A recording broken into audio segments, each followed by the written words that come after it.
Murderfest is an okay film. It's not perfect. I think there's room for improvement, but if you're looking for an easy to watch, slightly cheesy horror film, then I'd say it's worth checking out. This was released in 2024. It's written and directed by Tim Hannigan, and we have a cast including Deniella Alexis, Alexxis Marcia, Marc, Rico, Ludwig, and various others.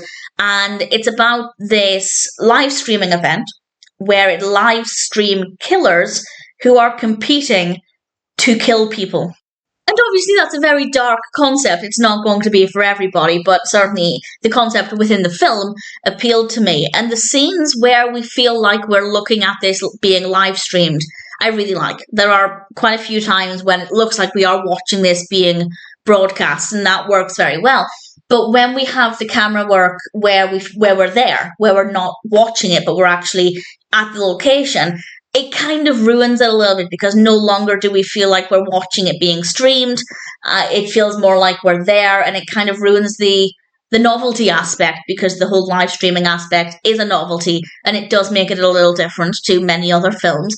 So I'm not saying that every scene should have been from the perspective of, say, a laptop screen as you're watching it being live streamed, but I feel like every time we were pulled away from that, it was a little jarring and I didn't really like it. So for me, that would have been a way to improve the experience. But what we got was still pretty good. The characters, the serial killers, they're wearing masks, clown masks and other terrifying things. That worked well for me because I hate them. I do not like Halloween masks. I love them, but I hate them.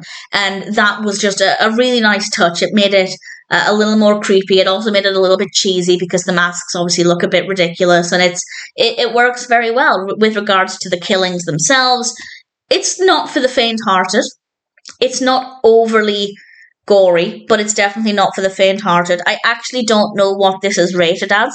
There is no certificate information that I can see on IMDb, but I would guess it's probably an 18, in the UK at least, but I can't see that information.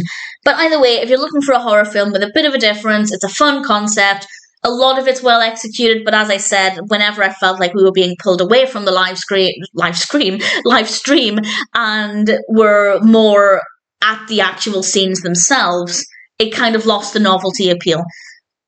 I feel like they were maybe done to make it feel more up close and personal, which if that's a decision, I understand. But again, for me, the appeal was this live streaming aspect. I'm a big fan, I don't know why, but I'm a big fan of horror films that are set through screens, whether it's webcams or social media or a phone app. I don't know why, I just think they're really good fun, and part of that did work very well. The performances were absolutely fine. As I said, not for the faint-hearted, but not the most gory or gruesome film ever. And in general, if you're looking for a pretty easy watch and a fun horror film, then Murderfest might be one that's worth watching.